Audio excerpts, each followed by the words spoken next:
Hey everyone and welcome back to the channel. Today, we're diving into one of history's most pivotal moments, the death of a republic and the birth of an empire.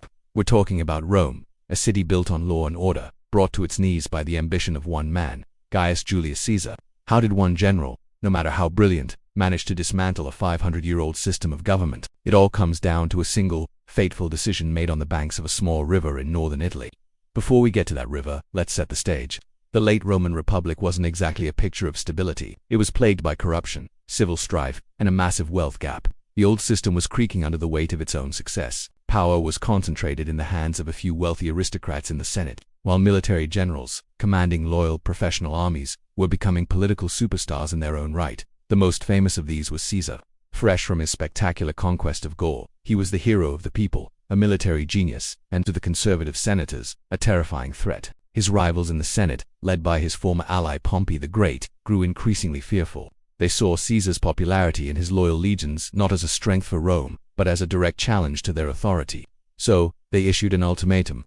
Caesar was ordered to disband his army and return to Rome as a private citizen, where he would almost certainly face prosecution and political ruin. He was cornered. His entire career, his honor, and likely his life were on the line. And this brings us to the night of January 10th, 49 BC. Caesar stood with his 13th legion on the northern bank of the Rubicon River. This wasn't just any stream. It was the legal boundary of Italy.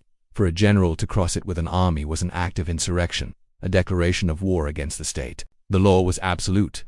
To cross was treason. Caesar paced the riverbank all night, torn. He knew that once he crossed, there was no turning back. His friend and historian Suetonius tells us he said to his men, "We may still draw back, but once we cross that little bridge, everything will be decided by the sword." Then, with the legendary words, "Alia iacta est," the die is cast, he gave the order. The legion marched. The Roman civil war had begun. The senators, including Pompey, were caught completely off guard. They never believed Caesar would actually do it. They panicked and fled Rome, scrambling to muster their forces. But Caesar moved with lightning speed. He swept down the Italian peninsula, not as a brutal conqueror, but as a liberator. He showed clemency to captured towns and soldiers, a brilliant PR move that won him even more support. The war would rage across the Roman world, from Spain to Greece, Egypt to Africa. Caesar's military genius proved unstoppable. He defeated Pompey at the Battle of Pharsalus, chased him to Egypt, and got famously entangled with Cleopatra. Within a few years, all of his rivals were defeated or dead. By 45 BC, Caesar returned to Rome not just as a victorious general, but as the undisputed master of the Roman world. The Senate, now packed with his supporters, showered him with honors. He was made dictator, first for 10 years, and then, in 44 BC, dictator perpetuo, dictator for life. For all intents and purposes, the republic was dead. Caesar was a king in all but name. He launched ambitious reforms. He revised the calendar, giving us the Julian calendar, planned massive public works projects, and settled his veterans on land. He seemed to be fixing the broken state. But for a group of old-school senators, his power was an abomination. They called themselves the Liberators, and they believed they were saving the republic from a tyrant.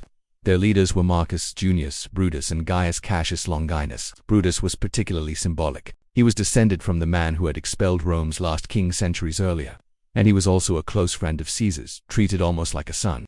For Brutus, it was an agonizing conflict between personal loyalty and what he saw as his patriotic duty. The conspirators, about 60 senators in total, decided they had to act. They chose the Ides of March, March 15th, 44 BC, as the day. On that morning, Caesar was warned. His wife Calpurnia had nightmares and begged him not to go to the Senate. A soothsayer had famously told him to beware the Ides of March, but Caesar, ever arrogant and dismissive of superstition, went anyway. As he entered the portico of the theater of Pompey, where the Senate was meeting, the conspirators surrounded him. One of them, Tullius Cimber, grabbed his toga as a signal. Then the attack began. They swarmed him, stabbing him with daggers they had hidden in their togas. According to historical accounts, he resisted at first, but when he saw Brutus among his attackers, he seemed to give up. His supposed last words, "Et Brutus," have become a timeless symbol of ultimate betrayal. He fell at the foot of a statue of his great rival Pompey, his body pierced by 23 stab wounds. The assassins declared that tyranny was dead and the republic was restored. They couldn't have been more wrong. The people of Rome who adored Caesar were horrified at his public funeral. Caesar's loyal right-hand man, Mark Antony, delivered a masterful speech that whipped the crowd into a frenzy. Riots erupted, and the conspirators were forced to flee the city. Instead of restoring the republic, Caesar's murder plunged Rome into another 13 years of brutal civil war. This time, the conflict was between Caesar's heir, his great-nephew Octavian, and his most powerful lieutenant, Mark Antony, against the liberators. In the end, it was Octavian who emerged victorious. He systematically eliminated all his rivals, including Antony and Cleopatra. He learned from his great-uncle's mistake.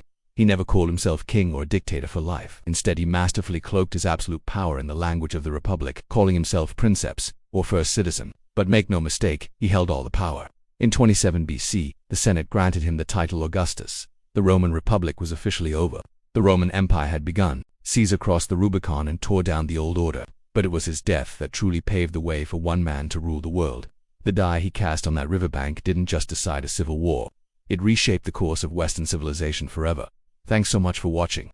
If you found this story as fascinating as I do, please hit that like button. Subscribe for more deep dives into history, and let me know in the comments what you think. Was Caesar a hero or a villain? We'll see you in the next one.